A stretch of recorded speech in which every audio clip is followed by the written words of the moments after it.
चलो स्टार्ट करते हैं। सबसे पहला चैप्टर लिविंग वर्ल्ड। तो अभी देखे होगे पिछले एग्जाम में अ, हर जगह से क्वेश्चन आ गए थे नाम से और साइंटिस्ट के नाम से या फिर इन लोग से समरी से। तो यहाँ से स्टार्ट करेंगे सबसे पहले हम लोग।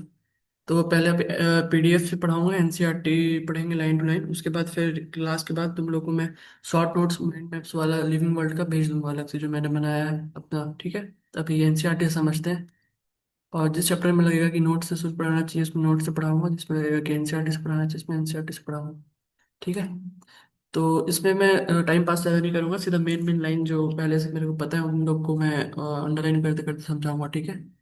तो इसमें जो जो चीज़ एक्सट्रैक्ट कर सकते हो तुम लोग, जिसमें से क्वेश्चन पूछे जा सकते हैं, वही चीज़ें बताऊंगा। तो अपने पेड अपने वाले एनसीईआरटी को भी साथ में रखो और उसमें साथ ही साथ अंडरलाइन करते रहो और लिखते रहो चीज़ों को। ठीक है। फिर बाद में जो नोट्स के फॉर्म में दूंगा उसमें हर चीज़ इंक्लूड रहेगा इसमें जो है। ठीक है। तो यहाँ से स्टार्ट करते हैं। यहाँ बायोलॉजी का वो दिया है डेफिनेशन। ठीक है, biology is the science of life forms and living processes. ठीक है, इससे क्वेश्चन उठ के आ सकता है। ठीक है। The living world comprises an amazing diversity of living organisms. Early man could easily perceive the difference between inanimate मतलब नॉन लिविंग थिंग और लिविंग थिंग को ऐसे ही पहचान सकते थे। एनिमेट एनिमेट मतलब एनिमेशन, एनिमेशन मतलब मूवमेंट, वो मूवमेंट देख के पता करते थे कि कोई चीज लिविंग है या नॉन लिविंग है। ठीक है। अर्ली मैन डिफीड, इसका मतलब ये होता है कि इसका मतलब होता है worshipped.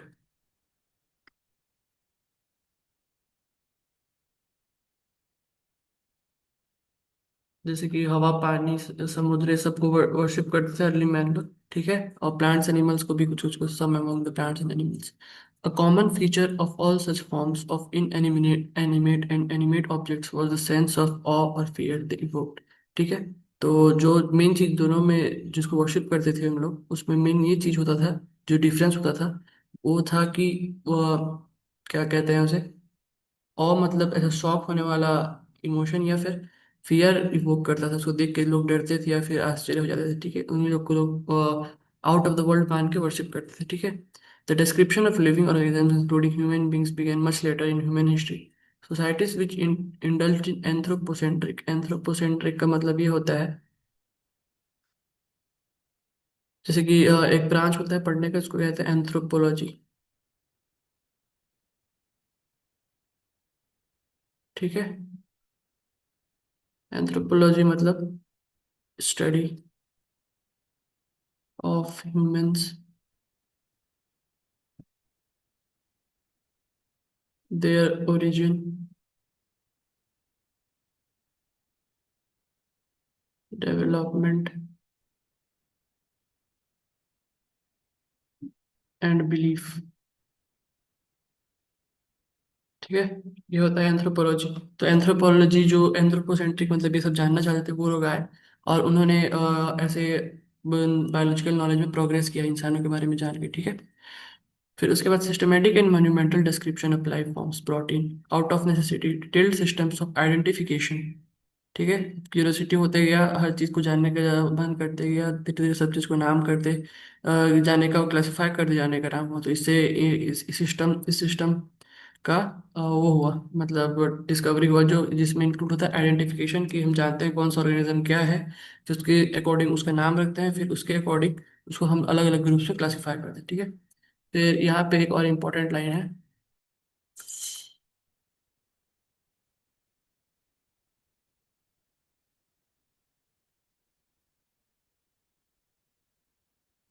The biggest spin off of such studies was the recognition of the sharing of similarities among living organisms both horizontally and vertically। तो जो सबसे ज़्यादा आश्चर्य करने वाला चीज़ था इन लोग को, वो ये था कि हम अलग अलग ऑर्गेनिजम्स के साथ बोथ हॉरिजॉन्टली और वर्टिकली शेयर करते हैं, मतलब अपने आप को। जैसे कि आप देखो तो जैसे पूर्वज है हमारे। ठीक है। तो वो जो पहले एप्स वगैरह थे, एप्स से ऐसे ह्यूमंस में हम शेयर करते हैं। फिर हॉरिजॉन्टली जाएंगे तो अभी जो न्यू वर्ल्ड मंकीज हैं अभी,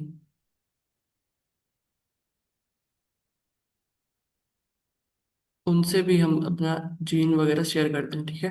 तो हमें ये आश्चर्य लगा कि हम पहले वाला ऑर्गेनिज्म से भी रिलेटेड हैं और अभी जो साथ ही साथ दूसरे स्पीसीज हैं उनसे भी रिलेटेड हैं। ठीक है। तो ये मतलब ये फील कराया इनको कि मतलब कितना इम्पोर्टेंट है हर स्पीसीज का लाइफ, और सिर्फ हम ही अलग नहीं हैं। क्या कहते हैं उसे, जब हाँ, जब ये चीज पता चलती है that all present living organisms are related to each other and also to all organisms that ever lived on this earth, was a revelation which humbled man and led to cultural movements for conservation of biodiversity। अब जैसे पता चला कि कितने important है, तो वो है मैन हम्बल हो गया कि हाँ, हम अपने आप को ही मतलब वो समझते थे, लेकिन हम कॉमन एंसेस्ट्री और एक ही अर्थ शेयर कर रहे हैं, ये वो फिलोसॉफिकल चीज़ें। तो इससे कल्चरल मूवमेंट स्टार्ट हुए, जैसे कि अब कंजर्वेशन ऑफ बायोडाइवर्सिटी की, हमें बाकी जानवरों को भी बचाना चाहिए, उनके लाइफ भी इंपॉर्टेंट होता है। ठीक है। फिर in the following chapters, this in this unit you will get a description including following chapters of this unit. You will get description including classification of animals and plants from a taxonomist perspective। एक taxonomist जो इन चीज़ों से deal करता है, characterisation, identification, nomenclature, classification, उसके perspective में हम आगे आने वाले चैप्टर्स में बात करेंगे। ठीक है। फिर अब यहाँ पे साइंटिस्ट से स्टार्ट होता है।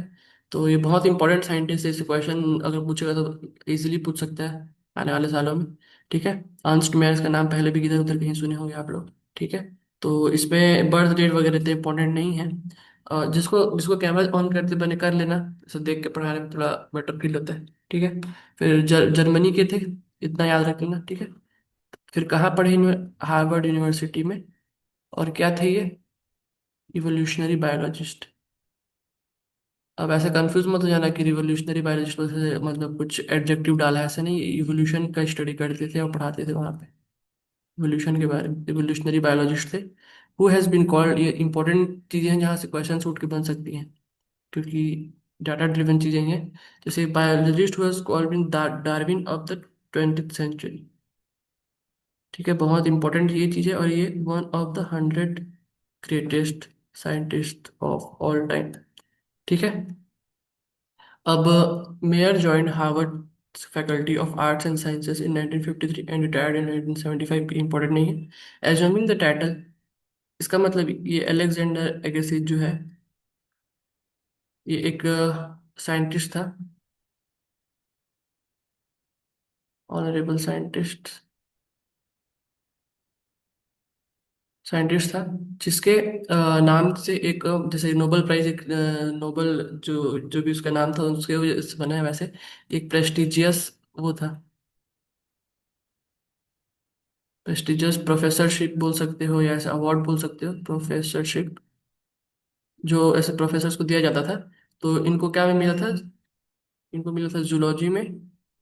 और इसका मतलब होता है, एमेरिटस का मतलब रिटायर्ड। ठीक है।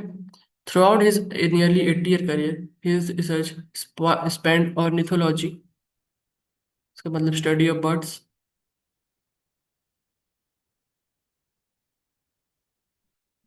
ठीक है।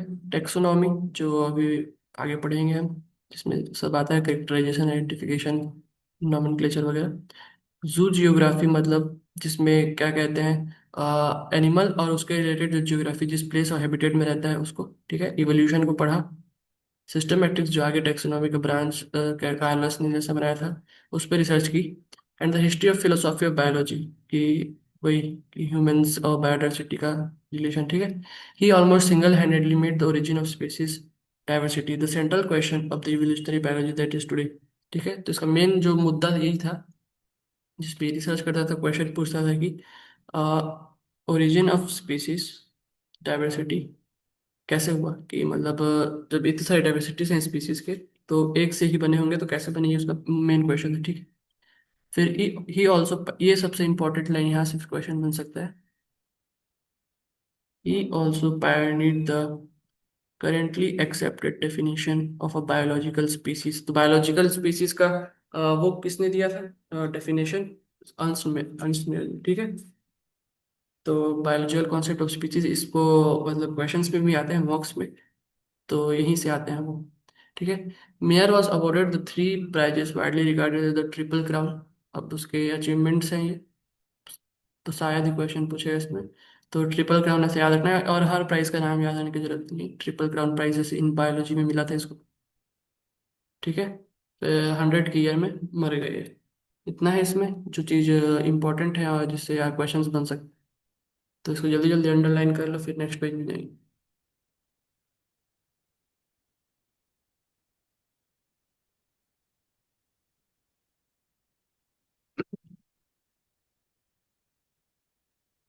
हो जाए तो बताना सब, ठीक है।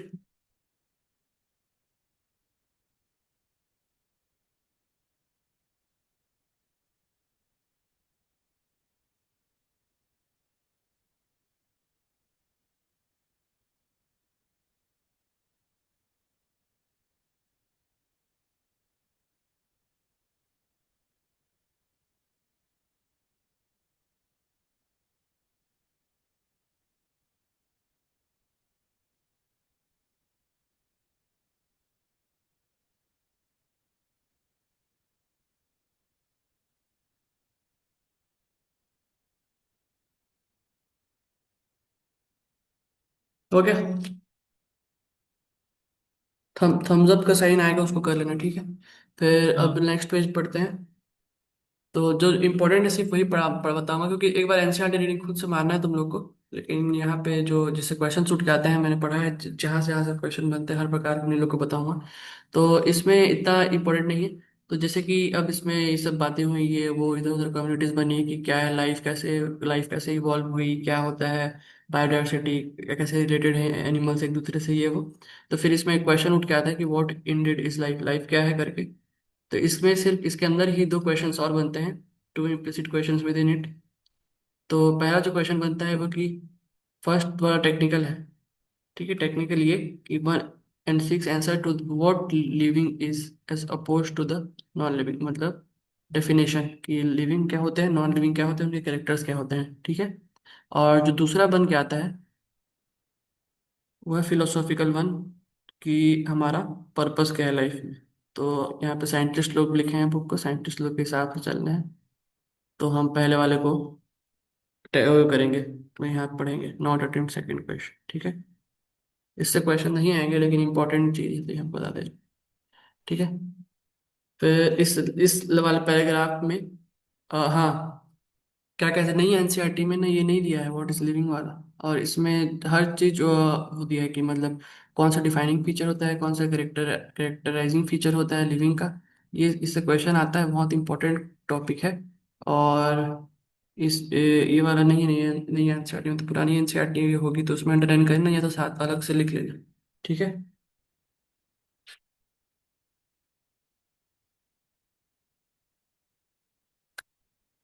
When we try to define living, we conventionally look for distinctive characteristics exhibited by living organisms. Growth, reproduction, ability to sense environment, and mount a suitable response come to our mind immediately as unique features of living organisms. ठीक है।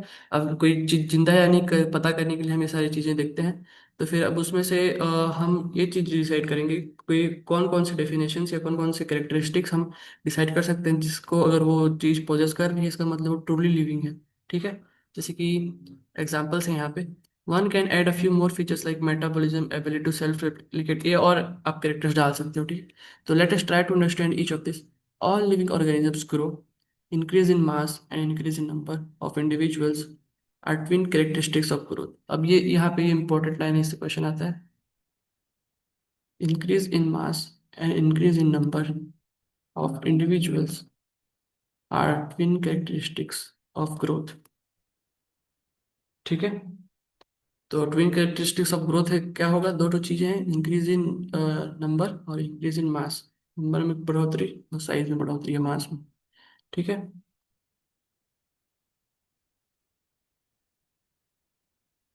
A multicellular organism grows by cell division. In plants, this growth by cell division occurs continuously throughout their lifespan. In animals, this growth is seen only up to a certain age. However, cell division occurs in certain tissues to replace lost cells. Unicellular organisms grow by cell division. One can easily observe this in vitro cultures by simply counting the number of cells under the microscope. In majority of higher animals and plants, growth and reproduction are mutual. ये important line है यहाँ पे। In majority of higher plants and animals, growth and reproduction are mutually exclusive. Exclusive का मतलब क्या होता है?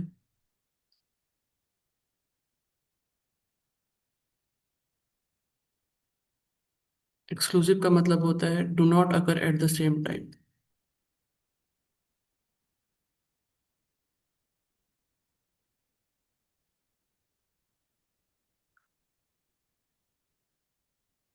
जैसे कि बैक्टीरियाज या छोटे ऑर्गेनिजम्स होते हैं यूनिसेलुलर, तो जब अपने आप को सेल डिवीजन करते हैं, सेल डिवीजन हो जाता है, बाइनरी फिजन भी हो जाता है साथ ही साथ। तो वो जब अपने आप को बढ़ाते हैं, सेल डिवीजन कराते हैं, तो साथ ही साथ उनका क्या हो जाता है, रिप्रोडक्शन भी हो जाता है। तो ग्रोथ और रिप्रोडक्शन यूनिसेलुलर ऑर्गेनिजम्स या माइक्रो ऑर्गेनिजम्स के लिए इंक्लूसिव है। इंक्लूसिव मतलब एक साथ, एक्सक्लूसिव मतलब अलग अलग। ठीक है, एक साथ नहीं होते। तो हायर एनिमल्स और प्लांट्स में ग्रोथ और रिप्रोडक्शन म्यूचुअली एक्सक्लूसिव इवेंट होता है। One must remember that increase in body mass is considered as growth. ठीक है, आप बढ़ते हो, साइज में बढ़ते हो, मोटे होते हो या हाइट बढ़ता है, तो उसको ग्रोथ कहते हैं। ठीक है, नॉन लिविंग थिंग भी बढ़ता है। मान लो कोई पत्थर का मतलब मिट्टी का टीला है या बालू का टीला है रेगिस्तान में, उसमें हवा से उड़ के और रेत आया तो वो भी साइज में बढ़ा। ठीक है, या फिर क्या कहते हैं, एक पेड़ के नीचे पत्ती से गिर गिर के ढेर होती जा रही है, वो भी साइज में ग्रो हो रही है, तो वो भी ग्रो हो रही है। तो however this kind of growth exhibited by non-living organisms object is by accumulation of material on the surface. In living organisms growth is from inside। ठीक है, ये इंपॉर्टेंट लाइन है। इंट्रिंसिक ग्रोथ जिसको बोलते हैं कि in living sorry in living organisms growth is from inside। ठीक है, growth therefore cannot be taken as a defining feature property of living organisms। Conditions under which it can be observed in all living organisms have to be explained and then we understand that it is a characteristic of living। ठीक है, ये defining feature नहीं है, characteristic. ठीक है, a dead organism does not grow. अब ये भी बोल रहे हैं कि मरा हुआ जीव नहीं बढ़ता है। ठीक है, लेकिन ये डिफाइन नहीं कर सकते कि बढ़ रहा है मतलब जिंदा ही है, डिफाइन नहीं कर सकते जैसे कैटेगरिस्ट फीचर। इसमें बस इतना ही याद रखना है कि क्वेश्चन अगर आए तो हमें पता होना चाहिए कि ग्रोथ डिफाइनिंग है या कैरेक्टरिस्टिक है। ठीक है, और डीप इसका नहीं जाना है यहाँ पे ज़्यादा पढ़ के। और ऐसे बस पैराग्राफ पढ़ के बस सब चीज़ घुसा रहे हो, ये जरूरी नहीं है। ये जैसे ये ऐसे दिखना चाहिए तुम लोग को, चैप्टर पे आ रहे हो तो एक पेज में ऐसे बस ये लाइनें हाईलाइट होनी चाहिए तुम्हारे आंखों में, और ये याद होना चाहिए। इसके अलावा बाकी बेकार है याद रखना। ठीक है, फिर अब सेकेंडली बात करते हैं हम लोग किसके बारे में, रिप्रोडक्शन के बारे में।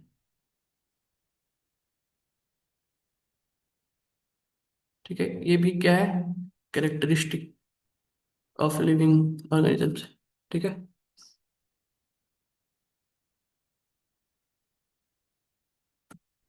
in multicellular organisms, reproduction refers to the production of progeny possessing features more or less similar to those of parents। ठीक है, invariably and implicitly we refer to sexual reproduction। अब जैसे कि मल्टीसेलुलर एग्जामिनेशन से बताया, ऑर्गेनिज्म से बताया मैंने कि रिप्रोडक्शन अलग होता है, नए इंडिविजुअल अलग से पैदा होते हैं और खुद अलग से ग्रो होते हैं। ठीक है, और इसमें प्रोजेनी पोजेस फीचर्स मोर और less similar to those of parents. ठीक है, जेनेटिक्स के ऑलमोस्ट 99% सेम होता है इंडिविजुअल और पेरेंट्स में। ठीक है, तो ये जब लेकिन जब हम क्रॉस कराते हैं दूसरे के साथ, फीमेल के साथ, तो फिर म्यूसिस के थ्रू उसमें वो होता है, मतलब चेंजेस होते हैं थोड़े। ठीक है, तो इसीलिए हम उसको सेक्सुअल रिप्रोडक्शन बोलते हैं। Organisms reproduce by asexual means also.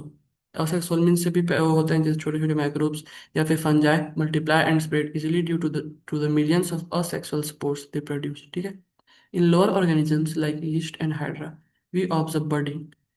ये इंपॉर्टेंट लाइन है कि प्लेनेरिया ओनली वो है जो वो कर सकता है, क्या कहते हैं, रिजनरेशन।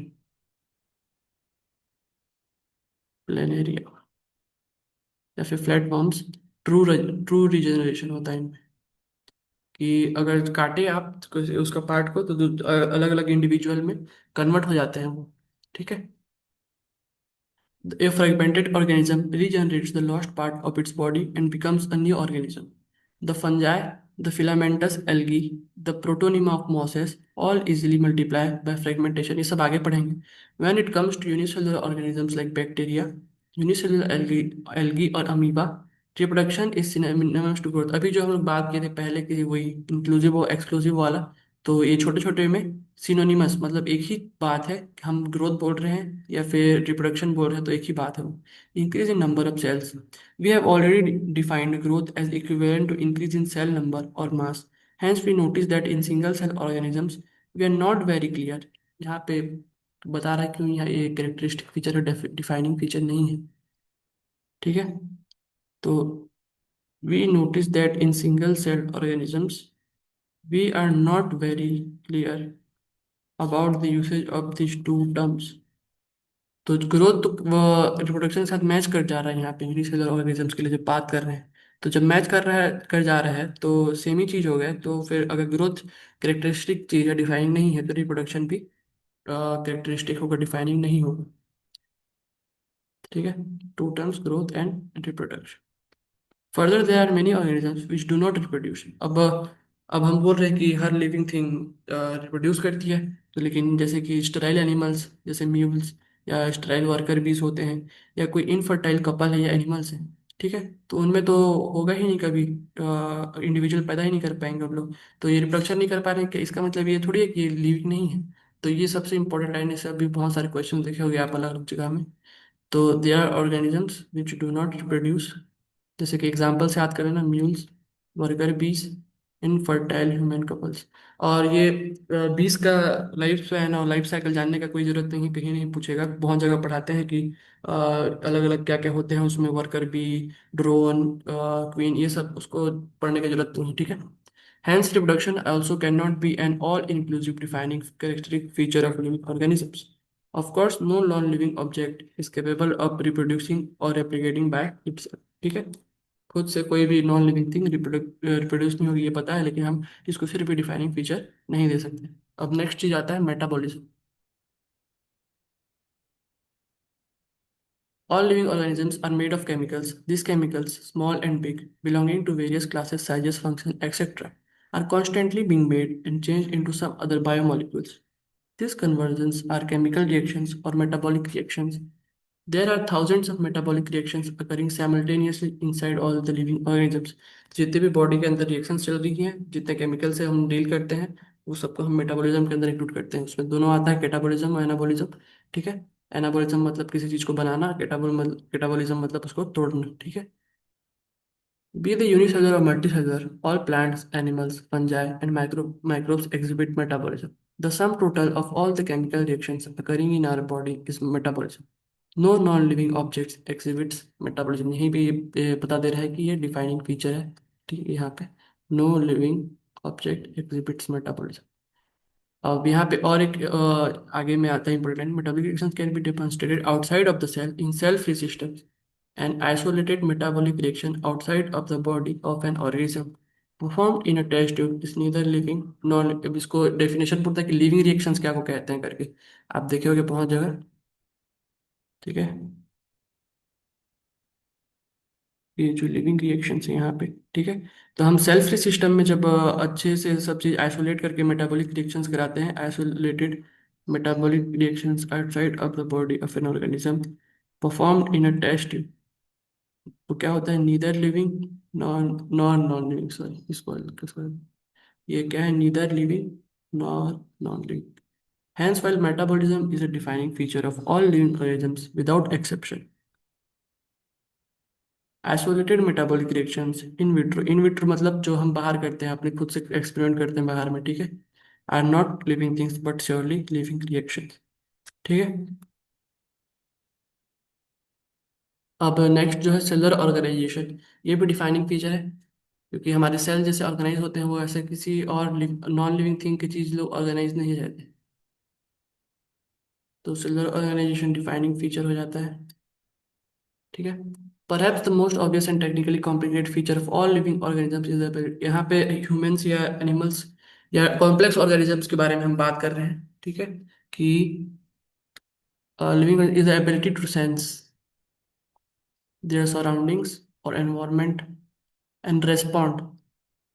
तो दो चीज जो सबसे मेन करती हैं, वो है सेंस करना सबसे पहले, फिर उस सेंस के रिलेटेड कुछ भी रिस्पॉन्ड करना। ठीक है। To this environmental stimuli which could be physical, chemical और biological. We sense our environment through our sense organs. Plants respond to external factors like light, water, temperature, other organisms, pollutants, etc. All organisms from the prokaryotes to the complex eukaryotes can sense and respond to environmental cues. ठीक है, कोई भी उनको दिक्कत या परेशानी या कुछ भी स्टिमुलस मिलता है तो उसके अकॉर्डिंग वो रिएक्ट करते हैं। जैसे कि फोटो पीरियड, मतलब किस सीजन में या किस टाइम ऑफ द डे में उनको लीव्स ओपन करनी है या कब रिप्रोडक्शन स्टार्ट करना है। ठीक है, सीजनल ब्रीडर्स लोग लाइट का इस्तेमाल करते हैं, या फिर प्लांट्स या फिर एनिमल्स वो लोग भी सीजन का इस्तेमाल करते हैं। ठीक है, all organisms handle chemicals entering their bodies. All organisms therefore are aware, ठीक है, aware of their surroundings. Human being is the only organism who is aware of himself. ठीक है, बाकी सारे जीव जंतु हैं वो अवेयर हैं अपने सराउंडिंग्स की। ठीक है, ऑल सॉरी ऑल ऑर्गेनिजम्स, ठीक है, aware of their surroundings, but only human beings aware of himself. इसको बोलते हैं सेल्फ कॉन्शियसनेस। तो यूनिक फीचर टू ह्यूमंस बोलेंगे तो सेल्फ कॉन्शियसनेस क्वेश्चन आ सकता है इस पे।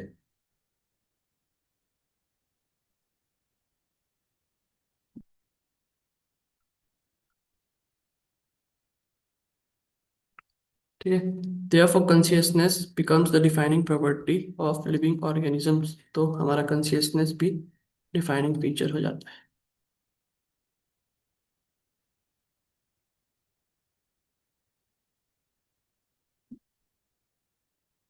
ठीक है, when it comes to human beings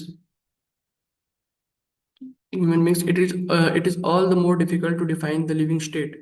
we observe patients, अब जैसे कि कोई कोमा में है, एग्जांपल दे रहा है कि उसको 10 मिनट में खत्म होने वाला है, फिर 10 मिनट बाद दूसरा लेक्चर भेजूंगा। ठीक है, तो we observe patients lying in coma in hospitals virtually supported by machines which replace heart and lungs. The patient is otherwise brain dead. The patient has no self consciousness. ठीक है, अब self conscious नहीं है उसको, या conscious ही नहीं है क्योंकि वो तो डेड पड़ा हुआ है, बस उसका ब्रेन थोड़ा मोड़ा अंदर में काम कर रहा है। ठीक है, और are such patients who never come back to normal like living or non living. तो इसका आंसर है वो लिविंग ही कहलाएंगे क्योंकि उसके अंदर मेटाबॉलिक रिएक्शंस चल रही हैं अभी भी।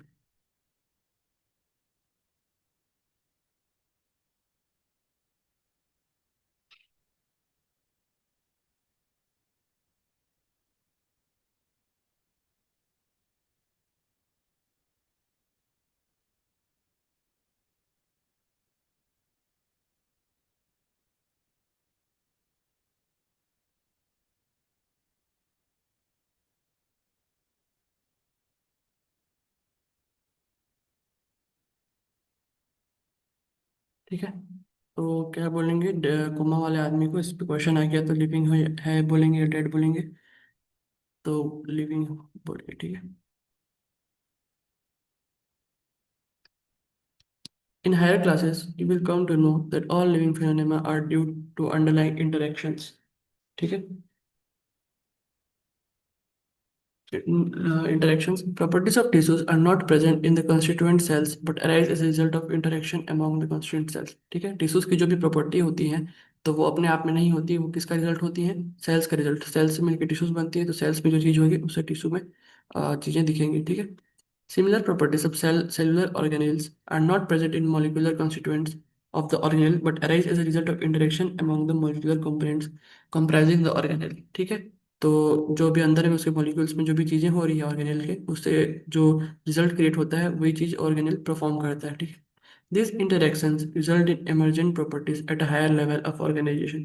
This phenomenon is true in the hierarchy of organizational complexity at all levels। Therefore, we can say that living organisms are self-replicating, evolving, and self-regulating interactive systems capable of responding to external stimuli। तो अब हम ये इतना ऊपर का कुछ मतलब का नहीं है, तो यहाँ से बस हम लोग को वो मिलता है कि जो डेफिनेशन, कि इतना जो हम लोग पढ़े अलग अलग चीज, तो उससे एक डेफिनेशन बन के आता है लिविंग का। वो क्या है? We can say that living organisms are self replicating, evolving, self regulating interactive systems capable of responding to external stimuli, तो इसमें हर चीज़ इंक्लूड हो गया। देखो सेल्फ रेप्लिकेटिंग मतलब खुद से ही रिप्रोडक्शन करेंगे तो इवॉल्व होते हैं। क्या होता है, अपने आप में चेंजेस लाते हैं टाइम के साथ। सेल्फ रेगुलेटिंग मतलब अंदर में जो भी चीज़ें सेल टिश्यू को कंट्रोल कर रहे हैं या फिर मॉलिक्यूल्स किसी ऑर्गेनेल को कंट्रोल कर रहे हैं। सेल्फ रेगुलेटिंग मेटाबॉलिज्म आ गया इसके अंदर। Interactive systems capable of responding to external stimuli मतलब कॉन्शियसनेस, ठीक है। तो ये सारी चीज़ें मिलके हम डिफाइन करते हैं कि लिविंग किसको बोलते हैं। Biology is the story of life on Earth. Biology is the story of evolution of living organisms on the Earth. All living organisms, present, past, and future, are linked to one another by the sharing of the common genetic material, but to varying degrees. ठीक है, सारे connected है लेकिन बस उनमें genetic changes हल्के हल्के। अब ये नई एनसीईआरटी में यहाँ से कंटिन्यू हुआ है। अब इस पैराग्राफ में कुछ इंपॉर्टेंट नहीं है, सिर्फ ये एक ही चीज इंपॉर्टेंट है। पढ़ना एक बार पढ़ लेना सब, लेकिन मैं इंपॉर्टेंट चीज यहाँ बता रहा हूँ अभी कि इतने स्पीसीज हैं करके, ठीक है। क्वेश्चन आया तो यहीं से आएगा 1.7 या 1.8, ठीक है। और यहाँ कुछ नहीं है उसके अलावा इस पैराग्राफ में, ठीक है। अब स्टोरी टाइप से हम बताया, as stated earlier there are millions of plants and animals in the world. We know that plants and animals in our own area by their local names. अब यहाँ पे ये बताया कि लोकल नेम से जानते हैं। कोई अलग जगह में अलग बोल रहा होगा, हम अलग बोल रहे होंगे, एक दूसरे से बात करेंगे तो कैसे बता पाएंगे किस चीज़ के बारे में हम बात कर रहे हैं, ठीक है। तो इसके लिए हमें क्या की जरूरत थी, नेमिंग की जरूरत थी जो ऑल ओवर वर्ल्ड एक ही हो और जिससे हम किसी भी ऑर्गेनिज्म को इजीली आइडेंटिफाई कर पाए। Hence, there is a need to standardize the naming of living organisms such that a particular organism is known by the same name all over the world. This process is called nomenclature, ठीक है। nomenclature किसे कहते हैं कि एक ही नाम से पूरी दुनिया भर में उस चीज को हम जान सकें। Obviously, nomenclature or naming is only possible when the organism is described correctly and we know to what organism the name is attached to, ठीक है। अब नाम कैसे देंगे, आइडेंटिफिकेशन से। जैसे कोई बच्चा किसी क्लास का है, जैसे फिजिक्स क्लास का है, तो बच्चा क्या पहले पूछेंगे कि कौन सा सब्जेक्ट पढ़ते हो, तभी तो बता पाएंगे कि बच्चा फिजिक्स क्लास का है। ऐसे ही उस चीज़ के बारे में पहले आइडेंटिफाई करना पड़ेगा कि कौन कौन से प्रॉपर्टीज रखता है और कौन से जगह बिलोंग करता है। फिर उस जगह जहाँ बिलोंग करता है उसके हिसाब से हम उसका नाम रखेंगे, ठीक है। In order to facilitate the study, number of scientist has established procedures. अब जैसे कि अब चालू किए नाम करना, तो दो ठो अलग अलग बॉडी बनी, ठीक है। जो क्या क्या बनी, आईसीबीएन और आईसीजेड। तो ये बॉटनी के लिए और जूलॉजी के लिए यहाँ पे जो मेन चीज जहाँ पे मस्त क्वेश्चन बन सकता है इसका ये देखो, international code for botanical nomenclature, international code of zoological nomenclature. तो ये ऑफ और फॉर में बहुत तगड़ा क्वेश्चन बना के आपको वो कर सकता है, खेल सकता है आपके साथ, ठीक है। यहाँ पे फॉर है, यहाँ पे ऑफ है। तो इसे एसएलएन वेलन में या आकाश के कोचिंग्स में हार्ड बनते हैं ऐसे क्वेश्चन कभी कभी, ठीक है। तो इसको याद रखना अच्छे से। जैसे कैसे याद रखोगे, तो मान लो जैसे कि बॉटनी है, ट्री मतलब पेड़ से है, उसमें आर, तो आर मतलब फॉर का आर, इसमें आर आ रहा है, ठीक है। तो ऐसे मतलब याद रख सकते हैं एनालॉजी लेके, ठीक है। फिर आगे चलते हैं। The scientific names ensure that each organism has only one name. Description of any organism ensure that description of any organism should enable the people to arrive at the same name. They also ensure that such a name has not been used for any other known organism, ठीक है। अब चालू किए नाम करना, तो दो नाम बाइनोमियल नोमेनक्लेचर आया सबसे पहले, जिसको दिया था किसने, कार्लस लिनियस ने।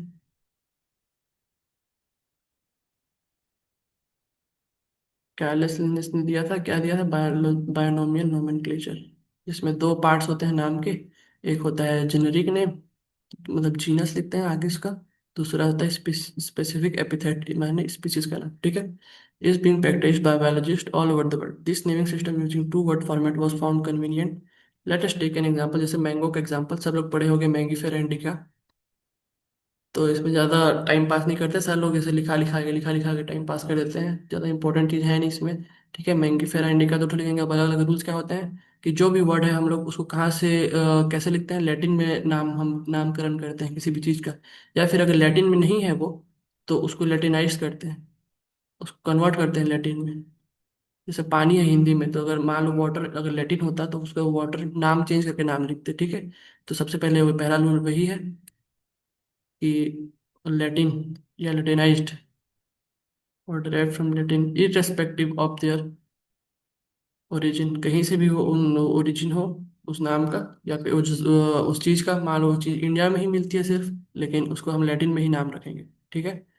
फिर सेकंड कि पहला वर्ड जो है वो कैपिटल में होगा जीनस का, और जो सेकेंड वर्ड है स्मॉल लेटर होगा स्पीसीज का, ठीक है, मैंगीफेरा इंडिका।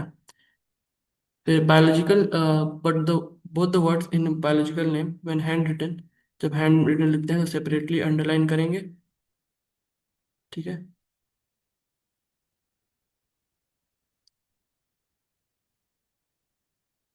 ऐसे सेपरेटली अंडरलाइन करेंगे, या फिर जब प्रिंट में होता है तो इटैलिक्स, इटैलिक्स फॉन्ट मतलब जो टेढ़ा टेढ़ा ऐसे ऐसे टेढ़ा टेढ़ा थोड़ा लिखा रहता है ना, तो इटैलिक्स फॉर्म में लिखेंगे अगर हम प्रिंट करेंगे, ठीक है। इससे क्या पता चलेगा कि उसका ओरिजिन लैटिन है, ये डिनोट करने के लिए हम ऐसा करते हैं, ठीक है।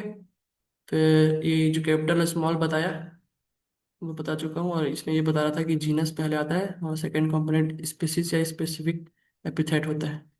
तो ये चार रूल्स होते हैं।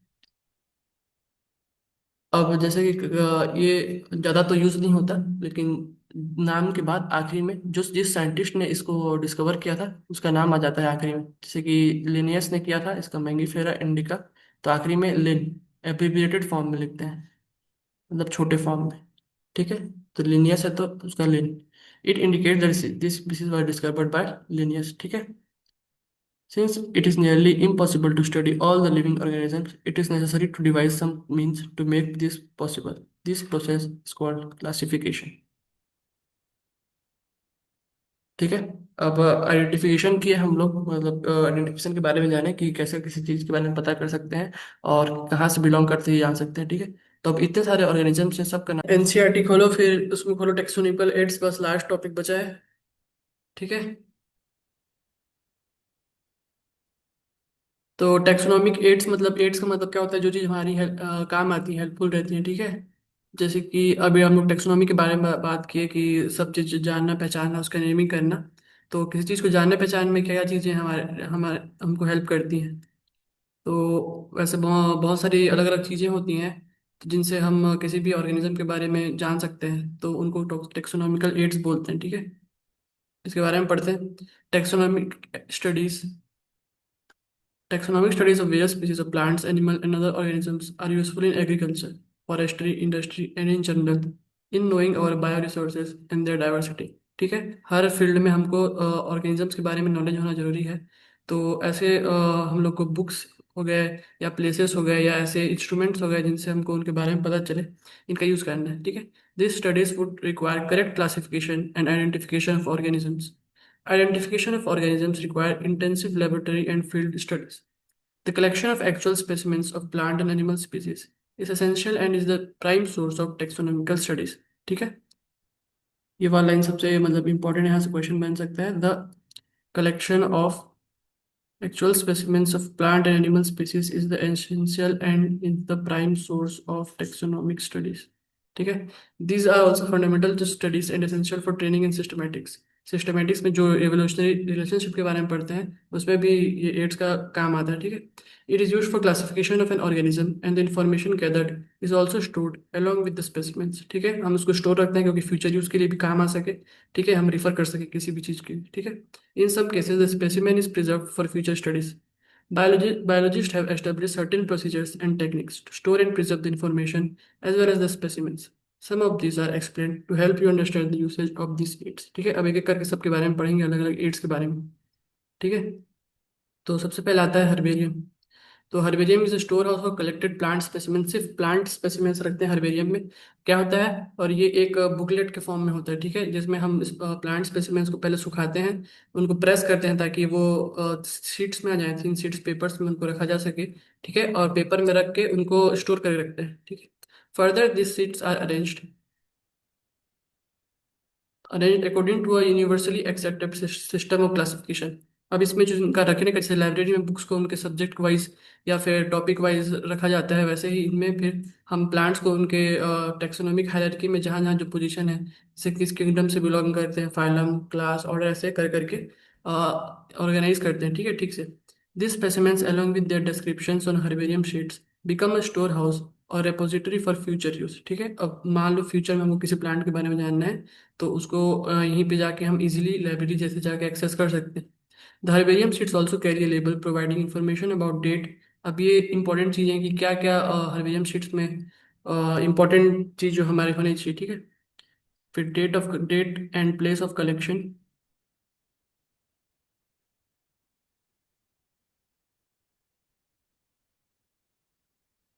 ठीक है। Date, place of collection, English, local और बोटेनिकल नेम,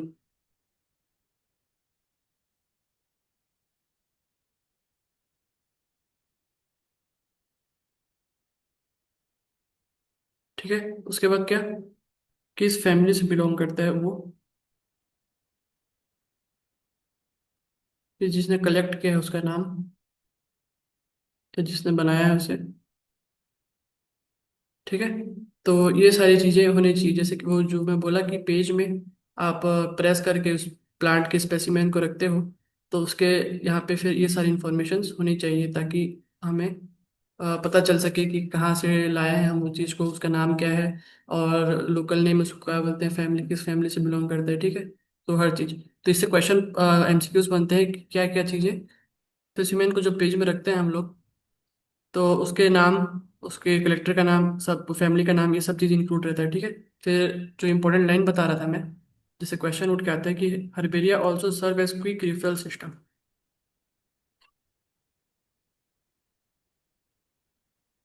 तो जैसे एमसीक्यू बनता है कि which taxonomical aid is used as quick referral system, तो सीधा यहीं से उठ के क्वेश्चन बन जाता है कि हर्बेरियम होता है, ठीक है। फिर नेक्स्ट आते हैं बोटेनिकल गार्डन्स। तो botanical garden, this specialised gardens have collection of living plants for reference, ठीक है। यहाँ पे सिर्फ लिविंग रखा जाता है, तो क्वेश्चन गलत हो गया था कि प्लांट्स और एनिमल्स दोनों स्पेसिमेंस वहाँ प्रेजेंट होते हैं, ठीक है। और इनका का यूज़ क्या होता है, स्टडी और रेफरेंस के लिए इनका भी यूज़ होता है। तो जितने भी एड्स हैं, हर हर एड्स का काम यही होता है कि वो रेफरेंस में काम आते हैं।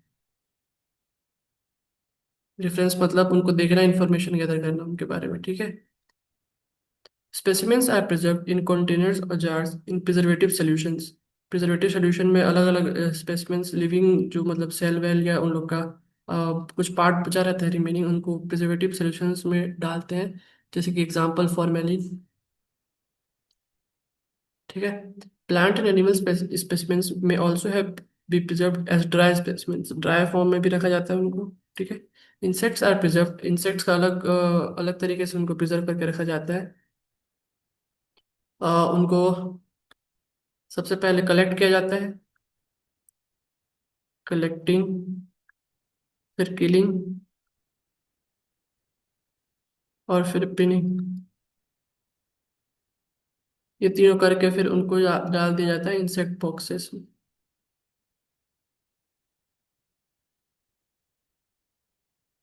ठीक है। Larger animals like birds and mammals, तो देखो स्टेटमेंट बेस बनेगा तो यहाँ पे आपको फंसाएगा। यहाँ पे लिखा है larger animals like birds and, यहाँ पे एनिमल्स लिख दिया मान लो मैमल्स की जगह, तो बर्ड्स एंड एनिमल्स सोचोगे तो हाँ सही तो बोल रहे सोचोगे, लेकिन यहाँ पे मैमल्स लिखा है, तो एनसीईआरटी लाइन टू लाइन ऐसे असर्शन रीजन या स्टेटमेंट बेस्ड क्वेश्चन बनते हैं, जिसमें आपके साथ ये कैसे खेल सकता है, ठीक है। आर यूजली स्टफ्ड, मतलब उनके अंदर कुछ भी भरा जाता है, रुई वगैरह ऐसा कुछ भी कंपाउंड भरा जाता है, जिससे वो मतलब इंटैक्ट लगे, ऐसा लगे कि अभी भी उनके अंदर मटेरियल है, ठीक है। और ऐसे करके प्रिजर्व किया जाता है। और फिर स्केलेटन्स तो होते ही हैं एनिमल्स के, डायनासोर्स, एलिफेंट्स, इधर उधर मैमथ वगैरह के स्केलेटन्स, ठीक है। तो ये वाला इंपॉर्टेंट है, इसको मैमल्स को याद रखें, यहाँ पे मैमल्स है। एनिमल्स देखे खेल सकते हैं, ऐसे क्वेश्चंस में आए हैं जिनको मैं गलत किया हूँ, इसलिए मेरे को याद है तो बता रहा हूँ अच्छे से, ठीक है। ध्यान रखना तुम लोग भी। और ये प्लांट वाला याद रखना कि म्यूजियम में प्लांट भी रहते हैं, सिर्फ एनिमल नहीं। और दो जगह दिया है, ये यहाँ पे ऊपर दिया था, यहाँ पे भी दिया है। नेक्स्ट, नेक्स्ट बात करेंगे जूलॉजिकल पार्क या जूस के बारे में। ठीक है। These are places where wild animals are kept in protective environments under human care and which enable us to learn about their food habits and behavior। क्यों रखते हैं हम लोग, किस काम के लिए रखते हैं? उनके फूड हैबिटेट्स, क्या खाते हैं, कैसे शिकार करते हैं, या फिर अपना रूटीन कैसे वो करते हैं वो, और उनका बिहेवियर सीजन के हिसाब से, प्रेडेटर के हिसाब से, हर चीज़ उनको स्टडी करने के लिए रखते हैं मेनली, या फिर यहाँ प्रिजर्व करने के लिए उनको, या फिर एक्सटेंट है उन लोग तो एक्सटेंट होने वाले हैं, एंडेंजर्ड स्पीसीज हैं तो यहाँ पे हम उनका प्रोटेक्शन के लिए रखते हैं। ठीक है। All animals in a zoo are provided as far as possible the conditions similar to their natural habitats। ठीक है। तो ज़्यादा कुछ है नहीं इसमें, बस ये पूछ सकता है कि किस चीज़ के लिए, मतलब जू में क्या काम आता है एनिमल्स को वहाँ रखने में। तो वही food habitats habits and behaviour, ये दो चीज़ जानने के लिए एनिमल्स का। ठीक है। सुधाकर मस्ती नहीं। फिर उसके बाद इसको हटा, ये लाइन जो खींचा इसको हटा। फिर की, तो अब की थोड़ा सा कॉन्सेप्चुअल चीज़ है। ठीक है, इसके बारे में पढ़ते हैं। Key is another taxonomical aid used for identification of plants and animals based on the similarities and dissimilarities। ठीक है। तो जैसे कि अब हम अलग अलग चीज़ देखें, उसमें हम सीधा उस प्लांट को या फिर एनिमल को लेके उसका रेफरेंस लेके पढ़ने स्टार्ट कर देते हैं। ठीक है। यहाँ पे की ना एक एनालिसिस करने के लिए टूल है, समझो कि मान लो कोई सा यहाँ पे स्पीसीज है, तो हमको जानना है वो कौन से फैमिली में, कौन से क्लास में, कहाँ बिलोंग करता है। ठीक है। उसका पास्ट क्या है, वो किधर मतलब उसका जगह है। ठीक है। तो हम क्वेश्चंस पूछना स्टार्ट करते हैं, तो डिसिमिलरिटीज और डिसिमिलरिटीज के बेसिस पे। तो ये कॉन्ट्रास्टिंग कैरेक्टर्स रहते हैं इसमें, मतलब एक एक अपोजिट कैरेक्टर्स, मतलब अगर एक में एक स्टेटमेंट होगा तो दूसरे में उसका अपोजिट स्टेटमेंट होगा। ठीक है। तो दो स्टेटमेंट हुए तो इसीलिए इसको कपलेट बोलते हैं, और इस कपलेट में जो ईच स्टेटमेंट है उसको हम लोग लीड बोलते हैं। ठीक है। तो कहाँ है लीड, ये रहा। Each statement in the key is called a lead. मतलब जैसे कि स्पीसीज के लिए क्वेश्चन पूछे कि ये लैंड में रहता है कि एयर में, ऐसा मान लो कॉन्स्टेंट लैंड में रहता है या वाटर में रहता है, ऐसा दो क्वेश्चंस पूछे। तो इसमें से फिर हम एक चूज करेंगे, क्योंकि उसके बारे में हमको आंसर्स पता है, और हमको बस ये डिसाइड करना है कि वो कौन से जगह बिलोंग करते हैं। तो मान लो बोले हम लैंड। ठीक है। फिर अब लैंड में वो, मान लो यहाँ क्वेश्चंस आए कि वो हर्बीवोर है या फिर वो कार्निवोर है। ठीक है। फिर उसमें टिक किए। तो ये जो ईच स्टेटमेंट है इसको लीड बोलते हैं। और जो साथ में ये दोनों क्वेश्चंस हैं, ये कपलेट कहते हैं, जो कॉन्ट्रास्टिंग कैरेक्टर्स होते हैं, मतलब opposite to each other.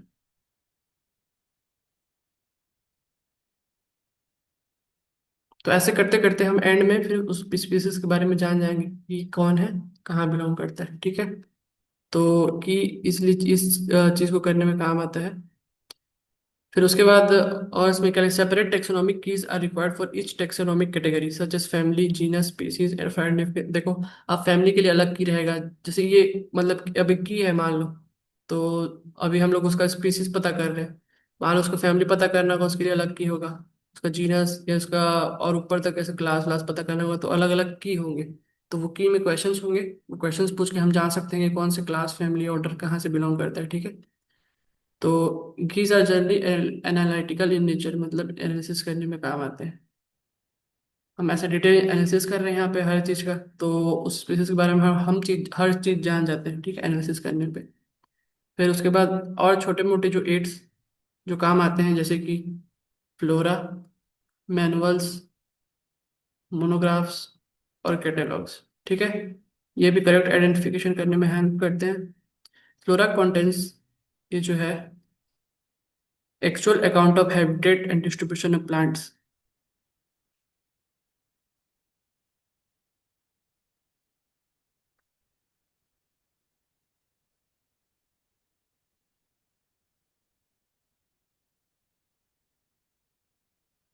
Of plants of a given area.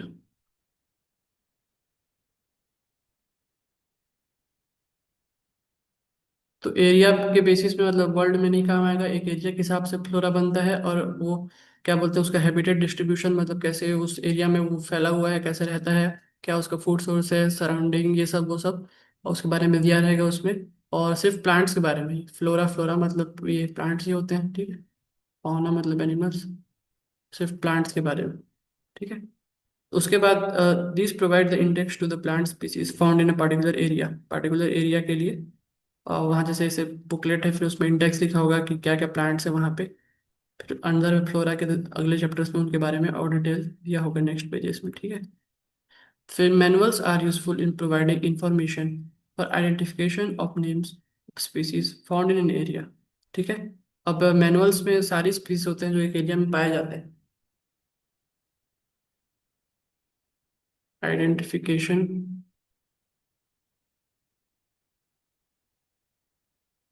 Of names of species found in an area, ठीक है।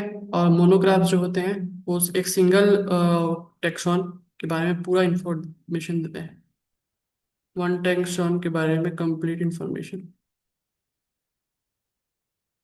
मतलब एक स्पीसीज के बारे में या एक फैमिली के बारे में या एक क्लास के बारे में हम कंप्लीट चीज जान सकते हैं उस टेक्सॉन से, ठीक है। फिर नेक्स्ट इसका आता है समरी। समरी में कुछ खास पॉइंट्स हैं नहीं इसके जो अलग हैं बुक से, तो यहाँ पे मैं पढ़ चुका हूँ, इसमें कुछ नहीं अलग। तो फिर ये एनोटेशन हो गया एनसीईआरटी का पूरा, ठीक है। इसमें बता दिया मैं कि क्या क्या इंपॉर्टेंट है, वो सब लिखवा दिया हूँ किनारे किनारे। तो तुमको यहाँ से पढ़ना ही है कभी कभार, मतलब जब तुम फंसो क्वेश्चंस में तो यहाँ पे आना है तुमको।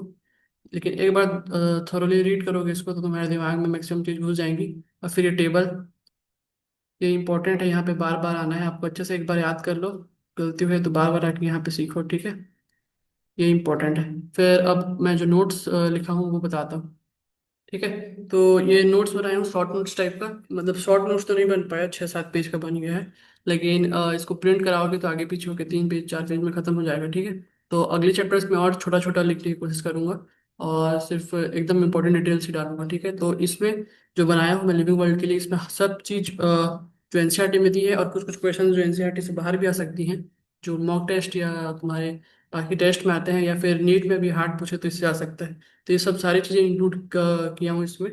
तो ये पीडीएफ आप खुद से, मतलब अपना टाइम होगा तो बना लेना, अगर छोटे कम पेज में बना पाओ इसको, और स्क्वीज करके, या फिर इसको प्रिंट आउट करवा लेना, ठीक है। तो इसको पढ़ाऊंगा ज़्यादा नहीं, इसमें तुम पढ़ना खुद से। इससे बस सब चीज़ मैं ऊपर से नीचे डाला हूँ ये बता रहा हूँ, ठीक है। तो जैसे कि वो ऊपर वाले समरी भी हमने सबसे पहले पढ़ा था चैप्टर के स्टार्टिंग में, कि बायोलॉजी क्या होता है, फिर स्पिन ऑफ क्या हुआ, ठीक है। फिर हम्बल क्या क्या है, ह्यूमंस को क्या चीज़ है, फिर हॉरिजॉन्टली और वर्टिकली हम रिलेटेड है हर चीज़ से, ये चीज़ हम हम्बल किया था, ठीक है। फिर अर्नस्ट पेयर के बारे में, हम्म। सब चीज़ साइंटिस्ट के बारे में। फिर ग्रोथ और मेटाबॉलिज्म, ये सब चीज़ के बारे में दिया हुआ है, कि कौन सा डिफाइनिंग है, कौन सा कैरेक्टरिस्टिक है, ठीक है। फिर जो छोटे छोटे नुआंसेस है फॉर और ऑफ आईसीबीएन आईसीजेडएन में, जहाँ जहाँ से इंपॉर्टेंट क्वेश्चन बन जाएंगे, सारी चीज़ इंक्लूड किया हूँ मैं, ठीक है। क्वेश्चंस के फॉर्म में अलग ऐसा नोट नोट मेकिंग एक बार देख लेना कि नोट्स कैसे बनाते हैं करके। तुमको ऐसे लीनियर कॉपी पे लाइन लिख लिख लिख के नोट्स नहीं बनाने हैं ऐसे, तुमको सब चीज़ इंक्लूड करके ऐसे नोट्स बनाने, डिफरेंट टाइप ऑफ थिंग्स, ठीक है। फिर उसके बाद जहाँ ठीक है। तुमको लगे कि इंग्लिश यूज़ नहीं करना, हिंदी यूज़ करना है, वहाँ पे हिंदी यूज़ कर लेना ताकि अच्छे से समझ पाओ। तो वही कहीं कहीं किया हूँ मैं, ठीक है। फिर ये यहाँ से मतलब लाइन टू लाइन में सीक्वेंस में सारे नोट्स यहाँ पे लिख दिया हूँ, इसको तुम जब भी जाना पढ़ना आराम से, या फिर प्रिंट करा के फिर पढ़ना। तो इससे बाहर का एक भी क्वेश्चन नहीं आएगा, और आएगा भी तो अब करना क्या है तुम लोग को, यहाँ से तुम बहुत सारी जगह से क्वेश्चंस करोगे, मैं अभी भेजूंगा, बहुत सारा पीडीएफ भेजूंगा एक एक करके। तो तुमको क्वेश्चंस करने हैं, तुम खुद के डीपीपी से करोगे, टेस्ट से करोगे, तो तुमको कुछ नई चीज़ें मिलेंगी इस चैप्टर से। तो उनको एक खाली खाली जो स्पेसेस है ना, हम्म। इनमें वो जो चीज़ से रिलेटेड है, वहाँ वहाँ पे तुमको वो चीज़ पुट करते जाना है। तो फिर आखिरी तक जब अप्रैल आएगा एग्जाम के पहले तक, तो इस तुम्हारे पास वो बन जाएगा जिससे बाहर एक भी क्वेश्चन नहीं आएगा नीट में। तो मैं हर चैप्टर के लिए करूँगा, हम्म। ठीक है। सबके लिए मैं यहाँ पे बना चुका हूँ, यहाँ पे भी पढ़ाऊंगा नहीं, ये टेक्सोनॉमिकल एड्स एक पेज में सबको डाल दिया हूँ अच्छे से, तो इतनी इंपॉर्टेंट चीज़ें हैं। फिर उसके बाद हर चैप्टर के आखिरी में ऐसे मिस्टेक के लिए जगह छोड़ना, और यहाँ पे जो भी टेस्ट में तुम मिस्टेक्स करो यहाँ पे लिखना। फिर इसके लिए तुमको अलग से मिस्टेक बुक बनाना नहीं पड़ेगा बायो के लिए। तो क्या कहते हैं, तुम अलग से भी कॉपी वगैरह मत बनाओ बायो के लिए, ये पीडीएफ्स को ही रखो, पीडीएफ को रखते जाओ, इसमें सब चीज़ें इंक्लूड करते जाओ, अलग अलग बुक से पढ़ रहे हो, टीचर से पढ़ रहे हो, वो चीज़ जो तुमको लगे इंपॉर्टेंट है ऐड करते जाओ। और फिर जो भी मिस्टेक्स हो उसको आखिरी में यहाँ पे लिखते जाना, ठीक है। तो इसको अभी भेज दूंगा। अब करना है क्या इसके बाद? पढ़ तो लिए पहला चैप्टर, अब क्या करना है, ठीक है बताता हूँ। तो मतलब अभी जाना घर, ठीक है। फिर one time thorough reading of this chapter. एक बार अच्छे से पढ़ रहे हैं, एकदम डिटेल में नहीं। और जो चीज़ें याद ना हो, जैसे वो टेबल, वो तो लॉन्ग टर्म में याद होगा, धीरे धीरे याद होगा, एक बार में नहीं होगा। तो यह भी ट्रिक्स जो बताया था, IDAE जैसे फैमिली एनिमल्स में, या CEAE ऐसा। तो ये सारी चीज़ें को यूज़ कर सकते हो। फिर बाकी सिंपल चीज़ें, इसमें ज़्यादा कुछ कॉम्प्लेक्स है नहीं इस चैप्टर में। तो एक बार पढ़ लेना, ठीक है। उसके बाद फिर मैं नोट्स पढ़ लेना।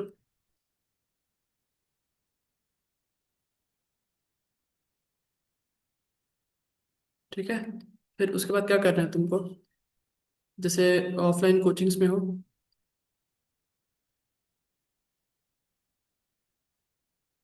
तो अपना मॉड्यूल करना, ठीक है। मॉड्यूल में सारे क्वेश्चंस करना।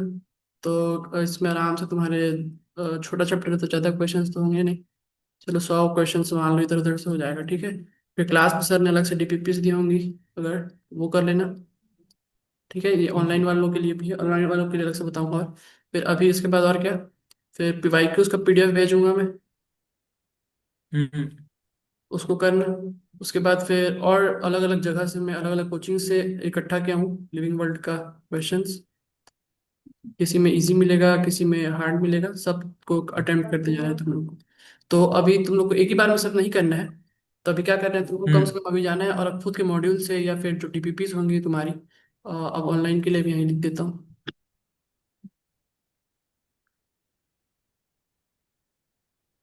तो तुम्हारे DPPs, असाइनमेंट्स जो मिलते हैं तुमको, जिसमें बहुत सारे क्वेश्चंस होते हैं,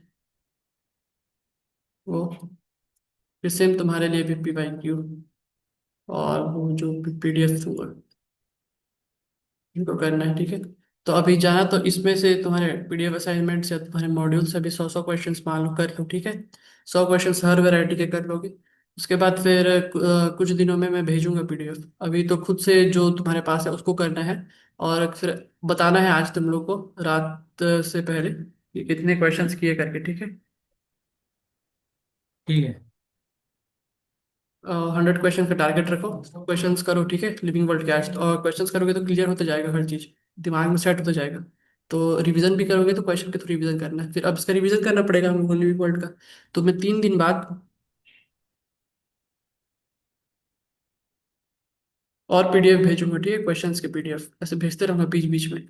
जब जब तुमको मेरे को लगेगा कि रिवीजन का जरूरत है तुमको, तुमको खुद से टेंशन नहीं लेना है बायो का रिवीजन का, वो मैं करवा दूंगा कि कब कब करना है, कब क्वेश्चंस करना है, ठीक है। तो क्वेश्चंस भेजूंगा तब उसको करना। और तब अगर क्वेश्चंस भूल रहे हो या फिर नहीं बन रहे हैं तो वापस से नोट्स को रिफर करो, ठीक है। और सबको नहीं पढ़ना है जो भूल रहे हो,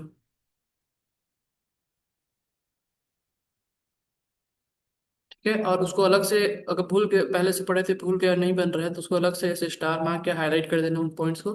क्योंकि ये बाद में भी तुमको सताएंगे अभी अगर भूल जा रहे हो तो, ठीक है। तो फिर 3 दिन बाद भेजूंगा, फिर 7 दिन बाद हाँ। भेजूंगा। फिर ऐसे भेजते जाऊंगा। फिर जब तक तुम्हारे 500 क्वेश्चन आसपास इस चैप्टर से नहीं होंगे, तुमको ऐसे धीरे धीरे रिवीजन करते जाना है। फिर उसके बाद फिर लॉन्ग टर्म में भेजूंगा, बहुत दिनों बाद भेजूंगा। क्योंकि आप जब लगातार ऐसे कम कम टाइम में कर लेते हो, 15 दिन तक मैक्स अभी भेजूंगा।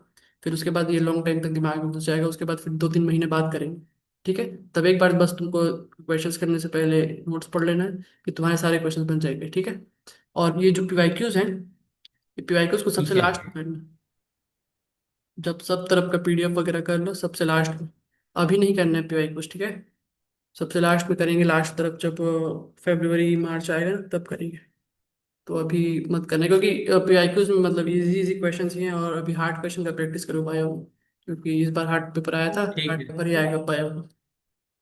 तो ठीक है, चैप्टर खत्म हुआ, अब जाओ एनसीईआरटी पढ़ो, नोट्स पढ़ो जो बनाया हूँ, उसे बहुत मेहनत से बनाया हूँ, उसको उसको प्रिंट करा लेना, ठीक है। कराना चाहो या तो उसको शॉर्ट फॉर्म में ही अपने कॉपी करके लिख लेना, उससे बाहर कुछ नहीं आएगा लिविंग वर्ड से, ठीक है। तो आज का ठीक है। क्लास बंद करते हैं। कुछ डाउट होगा चैप्टर से, कुछ टॉपिक जो नहीं समझ आता होगा तुम लोग को, जिसमें दिक्कत होता होगा, जिससे क्वेश्चंस बार बार गलत होते हैं, पूछ सकते हो। नहीं, अच्छे से समझ आया। नहीं, अभी तो समझ आया क्योंकि पहले कुछ दिक्कत होती थी, पहले पढ़ते थे तो।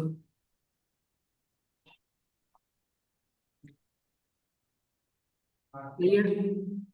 ठीक है, इसमें कुछ होता भी नहीं है, डाउट छोटा चैप्टर है, सबसे इजी इस चैप्टर। चैप्टर से नहीं है, दूसरे चैप्टर में होंगे तो पूछेंगे। हाँ, अब बायोलॉजिकल क्लासिफिकेशन पढ़ेंगे कल से, अभी जाके नोट्स वोट्स बनाऊंगा उसका भी, ठीक है। बायोलॉजिकल क्लासिफिकेशन में बहुत सारे डाउट्स हैं, उसके बहुत सारे ट्रिक्स बनाया हूँ मैं। तो बहुत आसान हो जाएगा तुम लोग को पढ़ने के लिए, फिर बायोलॉजिकल क्लासिफिकेशन पढ़ते हैं कल। ठीक है। तो आज के लिए इतना ही। ठीक है। Good day sir.